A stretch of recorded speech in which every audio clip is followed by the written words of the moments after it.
کتنی بڑی بات ارشاد فرمائی، فرمایا لا تقنطوا من رحمت اللہ، تم نے میری رحمت سے نا امید نہیں ہونا۔ اللہ کی رحمت سے نا مالک کیا ملے گا؟ فرمایا ان اللہ یغفر الذنوب جمیعا، اللہ سارے گناہ معاف فرما دے گا۔ تو جن لوگوں کو اللہ کی رحمت پر نبی کریم علیہ السلام تشریف فرما ہے، امام غزالی نے لکھا ایک بدو آ گیا، دیہاتی سادہ آدمی، سادے بندے بھی سادے ہوتے ہیں، ان کا بھی اپنا طرز زندگی ہوتا ہے۔ تو بدو آ گیا، سادہ آدمی تھا، آتے ہی السلام علیکم لے کے نا تو کوئی بات ہی نہیں کی، سیدھا سیدھا ہی کہتا یا رسول اللہ صلی اللہ علیہ وسلم یہ بتائیں قیامت کے دن حساب کس نے لینا ہے؟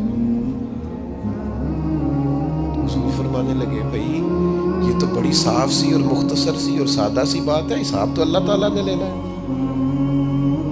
اب اس نے جو لفظ کہے اللہ کے حبیب کی آنکھوں میں آنسو آ گئے، کہنے لگے اگر اللہ نے حساب لینا ہے پھر انشاءاللہ کرم ہی ہوگا۔ تو حضور فرمانے لگے تمہیں یہ امید کس طرح ہے؟ تو عرض کرنے لگے یا رسول اللہ کریم جب غالب آتا ہے تو معاف ہی کرتا ہے۔ جب کریم کا غلبہ ہوتا ہے نا، کریم بندہ جب کسی پہ قبضہ کر لے تو پھر معاف کرتا ہے، تو اللہ تو سب سے بڑا مہربان ہے۔ وہ بات کی اور اگلا جملہ ہی کوئی نہیں کہا، وہ چلے گئے۔ تو حضور علیہ السلام نے اب اس بات پر رزلٹ دیا، فرمانے لگے کریم محبوب بندہ سادہ تھا، بات بہت بڑی کر گیا ہے، بڑی بات کر گیا، سادہ آدمی۔ میرے عزیز، اللہ کی رحمت پر جن لوگوں کو امید ہو، انہیں موت سے ڈر اور پھر جن کو محبوب کی ملاقات کا شوق ہو نا،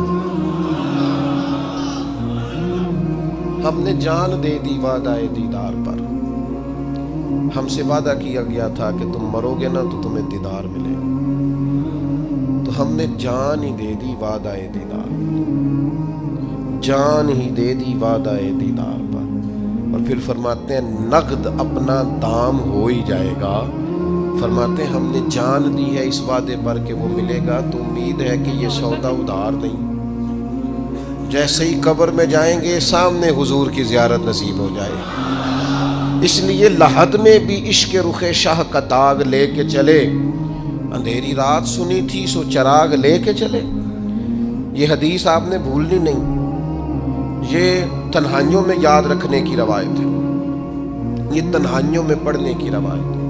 یہ اپنے ذوق کو تازہ، جو لوگ کہتے ہیں نا وجد سرور کیف میں جانا چاہتا ہوں، وہ مشکات شریف کی اس حدیث کو دیکھے۔ اللہ کے حبیب علیہ السلام نے فرمایا لوگوں میں تمہیں بتاؤں قیامت کے دن اللہ تعالیٰ بندوں سے پہلا سوال کیا فرمائیں گے اور بندے اس کا جواب کیا دیں گے؟ یا رسول اللہ کرم فرمائیے، بتائیے۔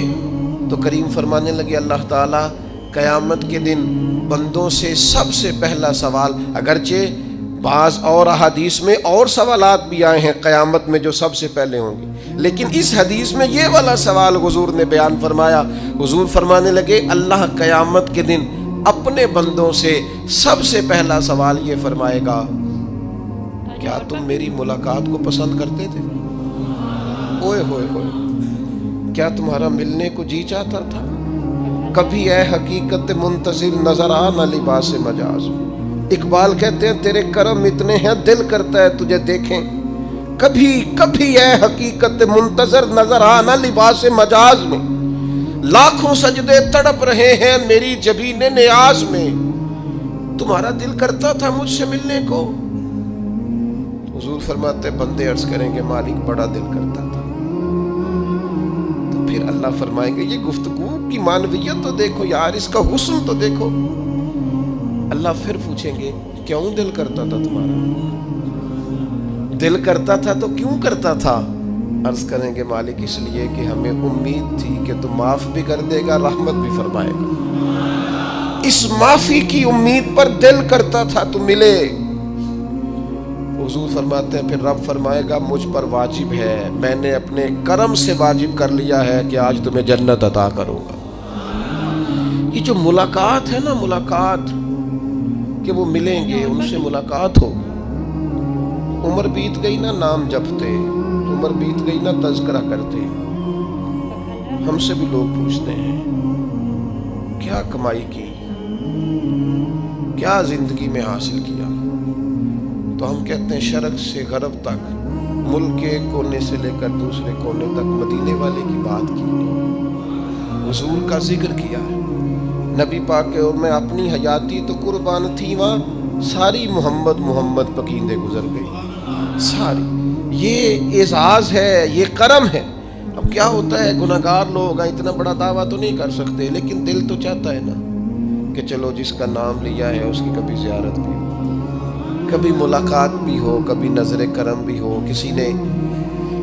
کسی نے اپنے محبوب سے کہا تھا کہ ذرا ایک نظر مجھ پہ بھی کیجئے، تو قریب بیٹھے ایک شخص نے کہا یار تو نے بڑا دعویٰ کیا ہے، جو محبوب ہوتے ہیں ان کو تکلیف نہیں دی جاتی، تو کہتا ہے پورا چہرہ ہی تیری طرف پھیرے۔ تو پھر اس نے اس درویش سے پوچھا کہ میں بھلا پھر کیا کروں، میرا دل تو میرا بھی کرتا ہے نا، چلو یہ تو آپ کی بات ٹھیک ہے کہ اب میں محبوب سے کہوں کہ اتنی تکلیف کرے کہ میری طرف پورا رخ پھیرے تو ٹھیک نہیں، تو پھر بتائیں میں کیا کروں؟ تو اس نے کہا ان راہوں میں کھڑا ہو جا جن راہوں کی طرف وہ کریم دیکھتا ہے۔ چلو اسی با کردار کو دیکھتے دیکھتے بیچ میں تیرے اوپر بھی نظر، مجھ پہ محشر میں نصیر ان کی نظر پڑ ہی گئی، مجھ پہ محشر میں نصیر ان کی نظر، اوئے ہوئے اللہ کرے آپ کو بھی وہ لطف آئے جو مجھے آ رہا۔ کہتے مجھ پہ محشر میں نصیر ان کی نظر، یہ انتہائی عاجزی ہے کہنے والے کی۔ اس نے بالکل اپنے آپ کو ختم کر کے کہا کہ میں قابل تو نہیں تھا، اور میں پھر تکلیف دیتا کہ میری طرف دیکھیں، اسپیشل میرے لیے وقت نکالیں۔ پر کرم یہ ہوا کہ مجھ پہ محشر میں نصیر ان کی نظر پڑ ہی گئی۔ کہنے والے اسے کہتے ہیں خدا کا کرنا،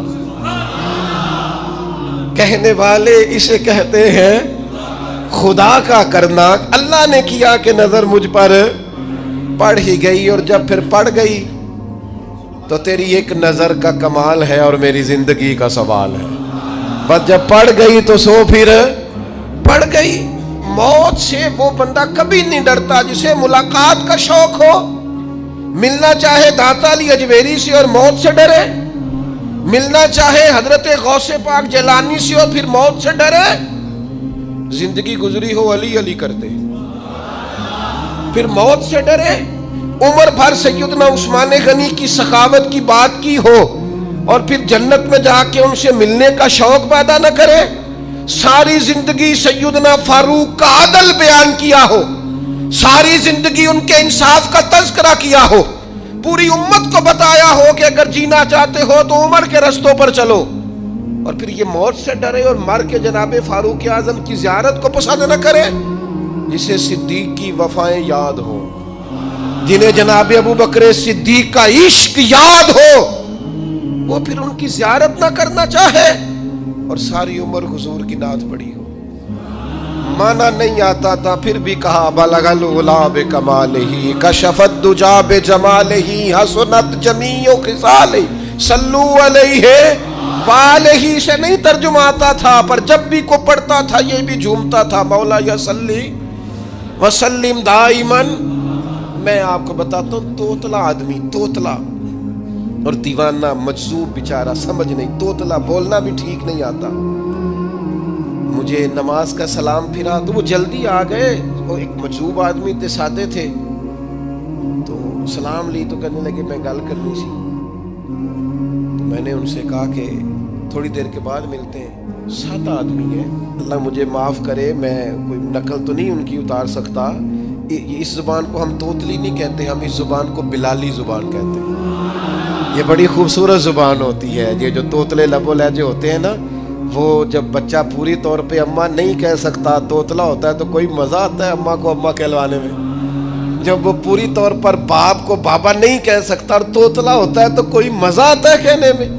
وہ جب دادی نانی دادا کہتا ہے تو دادے کا دل کرتا ہے یہ 100 بار کہے، چونکہ اسے کہنا نہیں نہ آتا، لیکن اس توتلاہٹ میں جو اس کو لطف آتا ہے۔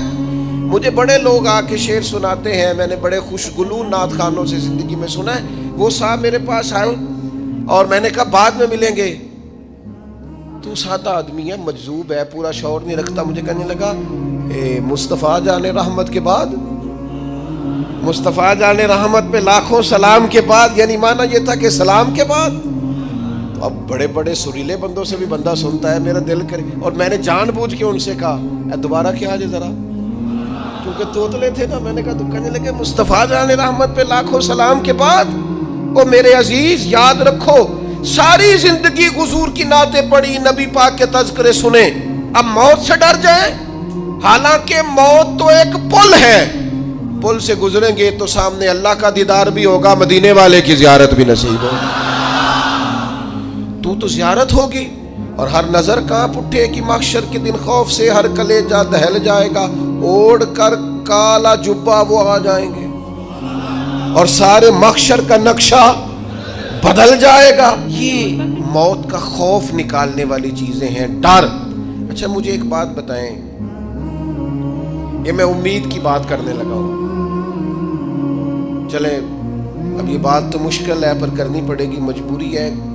کبھی کبھی ابا جی سے مار بھی پڑ جاتی ہے بندے کو، گھر میں کوئی 2-4 لگ بھی جاتی ہیں، تو اس وقت نا جو سب سے بڑا سہارا کسی کو نصیب ہوتا ہے وہ یہ ہوتا ہے کہ اللہ کرے اماں گھر میں موجود ہو۔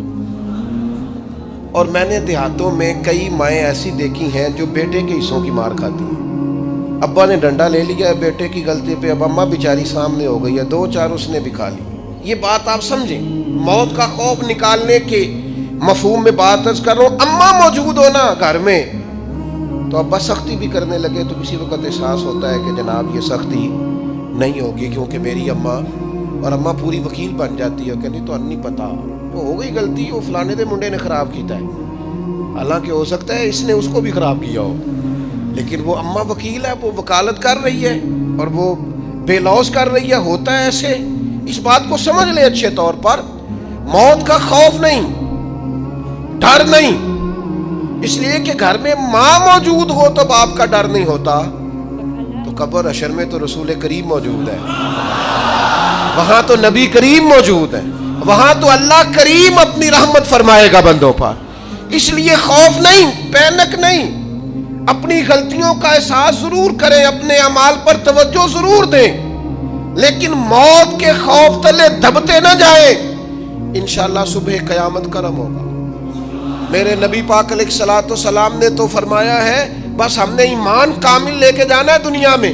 حضور نے فرمایا ہے جس طرح 14ویں رات کا چاند چمکتا ہے اس طرح میرے غلاموں کے چہرے چمکیں گے قیامت کو۔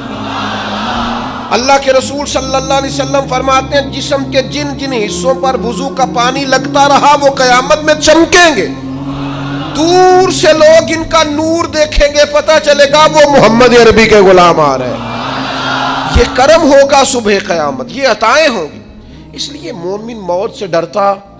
سیدنا بلال حبشی رضی اللہ تعالیٰ عنہ، آخری وقت ہے، نزع کا عالم طاری ہے، اور یہ گفتگو دیکھیں غلاموں کی، آپ کی اہلیہ رو پڑی، کہنے لگی ہائے ہائے افسوس۔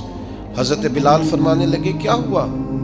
کہنے لگی افسوس ہے کہ آپ دنیا سے جا رہے ہیں۔ تو حضرت بلال نے مضمون ہی بدل دیا، سوچ کا زاویہ ہی بدل دیا، فرمانے لگے یہ افسوس کا مقام نہیں، یہ تو خوشی کا مقام ہے، اس لیے کہ میری آج آنکھیں بند ہوں گی، قبر میں کھلیں گی، مدینے والے محبوب سے بھی ملوں گا، حضور کے غلاموں سے بھی ملوں گا صلی اللہ تعالی علیہ وسلم۔ تو موت تو مقام مسرت ہے، اور اگر یہ مل جائے زندگی میں، ایک بدو ایمان لے آئے، ابن ماجہ میں موجود ہے، حضرت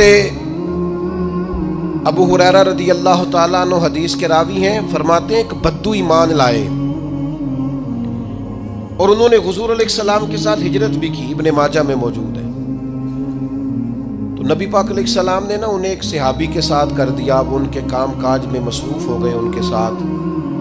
تو حضور علیہ السلام نے نا ایک جگہ سے مال غنیمت آیا، تو طریقہ مبارکہ یہ تھا کہ مال غنیمت میں سب کو حصہ دیا جاتا تھا، اگرچہ وہ جہاد پہ نہیں گئے لیکن حضور نے انہیں بھی حصہ دیا، تو وہ صحابی تو رو پڑے، عرض کرنے لگی حضور میں اس کے لیے تو ایمان نہیں لایا تھا۔ حضور نے فرمایا پھر بتائیے، گرچہ حضور جانتے ہیں کس لیے لائے تھے؟ عرض کی حضور میں تو اس لیے ایمان لایا تھا کہ میں رب کی راہ میں لڑوں گا اور میں اپنی جان پیش کروں گا، میں شہادت کے لیے ایمان لایا تھا، مجھے یہ مال دولت نہیں چاہیے۔ تھوڑی ہی دیر گزری کہ ایک اور مارکے کا اعلان ہو گیا، جنگ کا اعلان ہو گیا۔ حضور نے فرمایا چلو، وہ گئے اور چند ہی لمحے گزرے کہ وہ میدان میں اترے اور پھر شہید ہو گئے. صحابہ کرام ان کی مقدس لاش مبارک کو اٹھا کے محبوب کے قدموں میں لائے تو نبی کریم نے کیا خوبصورت بات ارشاد فرمائی.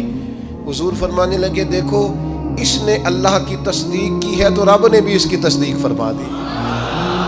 اور پھر یہ دو جملے محبوب کہتے کہتے اٹھے اور پھر حضور نے اپنا جبہ مبارک اتارا اور اتار کے فرمایا اس بندے کو نہ اس جبے میں کفن دے دو, اس میں اسے کفن دو, اس لیے کہ تو شہادت کے لیے ایمان لائے, موت کی آنکھوں میں آنکھیں ڈال کے جیا, اپنی زندگی کمزور نہ گزارے. مسلمانوں پہ کافر کا رعب طاری ہو گیا ہے. ایک تو ہوتا ہے نا کہ کوئی مدد کرنا, کوئی آگے بڑھنا, فلسطین کا نام تک نہیں لے رہے حکمران زبان سے, ذکر تک نہیں کر رہے, چینل ذکر نہیں کر رہے. اتنا رعب, اتنا کفر کا خوف, صرف اس لیے کہ ہمیں موت کا ڈر ہے. مر جائیں گے تو بستر پہ نہیں مریں گے, بیماریوں سے نہیں مر جاتے لوگ. خدا کے بندو اپنی زندگی میں اتنا خوف اگر موت کا پیدا کر لو گے. حضرت سعید ابن جبیر رضی اللہ تعالیٰ عنہ بہت بڑے فقیہ تھے. حجاج بن یوسف نے بلایا اور کہنے لگا میں تمہیں موت دینے لگا ہوں, مار دوں گا تمہیں. بڑا ظالم آدمی تھا, بڑے لوگ اس نے قتل کیے تھے. حضرت سعید رضی اللہ تعالیٰ عنہ مسکرا پڑے اور غصے میں آیا, کہنے لگا کیوں ہنستے ہو؟ فرمانے لگے تو بڑا بیوقوف ہے, تجھے کس نے کہا زندگی اور موت تیرے ہاتھ میں, یہ تو تب آئے گی جب میرا رب چاہے. کہنے لگا لے جاؤ ان کو اور جا کے قتل کر دو. تو وہ جب جلاد لے جا رہے تھے تو آپ اور کھل کے مسکرائے, ہنسے. یہ آپ کی طاقت ہے کہ موت کو دیکھ کے مسکراہٹ ہو, لبوں پہ تبسم رقصہ ہو, مسکرائے. جب آپ مسکرا رہے تھے تو اس کو اور غصہ آیا, واپس بلایا. کہنے لگا مسکراتے کیوں ہو؟ فرمانے لگے تیری جرت پہ مسکرا رہا ہوں, اور اس بات پہ مسکرا رہا ہوں کہ رب کتنا بے نیاز ہے, تیرے جیسے لوگوں کو بھی مہلت دے رکھی ہے. کتنا بے نیاز ہے, تیرے جیسے لوگوں کو مہلت دے. اور غصے, کہنے لگا میرے سامنے قتل کرو. حضرت سعید ابن جبیر رضی اللہ تعالیٰ عنہ نے منہ کعبے کی طرف کر کے پڑھنا شروع کیا, انی وجہت وجہی للذی فطر السماوات والارض حنیفا وما انا من المشرکین. آپ یہ پڑھ رہے تھے تو کہنے لگا اس کا منہ کعبے سے پھیر دو. کعبے سے منہ پھیرا تو آپ فرمانے لگے تو بڑا ہی بیوقوف ہے, میرا رب کو صرف کعبے کی طرف مقید ہے, وَلِلَّهِ الْمَشْرِقُ وَالْمَغْرِبُ فَأَيْنَمَا تُوَلُّوا فَثَمَّ وَجْهُ اللَّهِ. چہرہ پھیر دیا جب اس نے تو آپ فرمانے لگے مشرق بھی اللہ کا, مغرب بھی اللہ کا. اور اللہ فرماتا ہے تم جدھر بھی منہ کرو ادھر ہی اللہ کی رحمت ہے. یہ پڑھا تو اب اس نے لٹایا, اور جب وہ آپ کو قتل کر رہا تھا تو حضرت سعید ابن جبیر کی ایک زوردار آواز گونجی. فرمایا یاد رکھنا مجھے اسی طرح قتل کرنا جس طرح تم خود قیامت میں قتل ہونا پسند کرتے ہو. میرا آخرت پر یقین کامل ہے, محشر میں عدالت لگے گی, میں تمہیں قتل کروں گا میں. حضرت سعید ابن جبیر کی وہ جرت تھی کہ دربار سارا لرز گیا حجاج کا. حضرت سعید ابن جبیر رضی اللہ تعالیٰ عنہ کہنے لگے اللہ اسے میرے بعد کسی پر مسلط نہ کرنا, میرا قتل آخری ہو, میرے بعد نہ ہو. ڈر گئے لوگ, سہم گئے. اور وہ جو جلاد آپ کو قتل کر رہا تھا اس کے بھی ہاتھ کانپ رہے تھے. اتنی جرت, موت کا ایک منٹ کے لیے خوف نہیں. حضرت سعید ابن جبیر رضی اللہ تعالیٰ عنہ شہید ہو گئے تو اتنا خون نکلا, اتنا خون نکلا, اتنا خون نکلا, خون بند ہی نہیں ہو رہا. ایک طبیب بیٹھا تھا, ہانپتے کانپتے ڈرے ہوئے سہمے ہوئے. حجاج کہنے لگا اسے اتنا خون؟ تو کہنے لگا بادشاہ میں نے سالوں مریض دیکھے ہیں, اس کو پتہ چل جائے نا مرنے والا ہوں وہ تو اتنا خوف میں آتا ہے, پہلے ہی اس کا سارا خون جم جاتا ہے اور سکڑ جاتا ہے اور اس کا خون جل جاتا ہے. یہ جو بندہ تم نے شہید کیا ہے نا اس میں ایک رتی برابر بھی موت کا خوف نہیں, موت کے خوف سے بے نیاز تھا, اتنا خون نکلا. حضرت سعید ابن جبیر شہید ہوئے اسی دن حجاج کے پیٹ میں درد شروع ہوا, صرف 15 دن. حجاج بعد میں زندہ رہا 15 دن, اور ساری رات تڑپتا تھا, کہتا تھا مجھے خواب میں آ کے پیروں سے گھسیٹتے. حضرت سعید ابن جبیر چلاتا تڑپتا 15 دنوں کے اندر. طبیبوں نے کہا تیرا جو مرض ہے یہ کوئی آسمانی عذاب ہے. میرے عزیز موت سے ڈرے نہیں, بلکہ جو ظالم ہو ان کو ڈرا دیں, یہ مومن کی شان ہے. اپنی زندگی کے اندر سے موت کا خوف نکال دیں، تاکہ زندگی کے جو دن ہیں وہ جیے تو جا سکیں، وہ انسان مضبوطی سے وقت سے گزار سکے۔ حضرت علی شیر خدا رضی اللہ تعالیٰ عنہ نا وہ جیکٹ نہیں پہنتے تھے جنگی، جو کمر پہ پیچھے لوگ پہنتے تھے نا، تلوار کوئی مارے تو زخم نہ ہو۔ تو کسی نے مولا علی شیر خدا رضی اللہ تعالیٰ عنہ سے فرمایا پشت پر آپ وہ جیکٹ نہیں پہنتے لوہے کی؟ آپ فرمانے لگے پشت تو دکھانی نہیں تو کہنے لگے موت سے ڈر نہیں آتا؟ فرمایا بالکل بھی نہیں، اور فرمایا مجھے بالکل ڈر نہیں آتا کہ میں موت پر آ گروں یا موت میرے اوپر جا گرے۔ ہم تو شہادت حضرت خالد بن ولید رضی اللہ تعالیٰ عنہ ایک دن نوجوانوں کو خطاب کرتے کرتے کہنے لگے موت سے کبھی نہ ڈرنا، میں نے ساری زندگی جنگوں میں گزاری ہے، میرے وجود پر ایک ذرہ بھی جسم کا حصہ ایسا نہیں جس پر زخم نہ ہو۔ اور جو کہتے کہتے رو پڑے، فرمانے لگے یہ بات کرتے کرتے رو پڑے، فرمانے لگے دیکھ لو زندگی ساری میدانوں میں گزاری ہے، لیکن شہادت اللہ تعالیٰ نے میرے لیے وہاں نہیں لکھی تھی، یہاں اللہ تعالیٰ نے اپنی رحمت کے لیے موت میرے لیے لکھی تھی۔ تو یہ تو اللہ کا کرم ہے۔ قریب ایک بزرگ صحابی اور بیٹھے تھے، فرمانے لگے آپ کی نیت شہادت کی تھی، انشاءاللہ آپ قیامت میں شہیدوں میں ہی کھڑے کیے جائیں گے۔ تو میرے عزیز خوف نہیں موت کا۔ آخر میں 2-3 گزارشات عرض کرنی ہے۔ ایک تو میری آپ سے گزارش ہے، جنہوں نے ابھی تک قرآن مجید کی تلاوت شروع نہیں کی، وہ ابھی سے آج سے 10 منٹ ٹائم ہو تو مسجد میں بیٹھ کے ایک رکوع پڑھ کے جائیں، قرآن مجید نہیں چھوڑنا۔ رمضان کا تعارف یہ ہے کہ شہر رمضان الذی انزل فیہ القرآن، تو قرآن مجید سے دلچسپی۔ دوسری میری گزارش ہے راشن بانٹنے والوں سے بھی کہ مہربانی کریں لائنوں میں لگانا چھوڑ دیں، اور لینے والوں سے بھی میری عرض ہے کہ اللہ تعالیٰ سارا سال عطا کرتا ہے، 3-4 ہزار کے لیے کیوں اپنے آپ کو آپ تکلیف میں ڈالتے ہیں؟ سارا سال اللہ دیتا ہے۔ اور پھر میری آپ سے یہ بھی اپیل ہوگی کہ طبیعتوں میں حلم پیدا کریں، بردباری پیدا کریں، یہ بڑی ضروری چیز ہے۔ مثبت سوچیں لائیں، روزہ ہماری تربیت کرتا ہے۔ اور پھر آپ سے یہ بھی اپیل کروں گا رمضان شریف کی مقدس گھڑیوں میں صرف اپنے لیے نہیں سوچے، امت کے لیے سوچیں، بالخصوص فلسطین کے مسلمانوں کے لیے کم از کم دعا مومن کا تھیار ہے وہ تو جم کے کریں اللہ کے حضور۔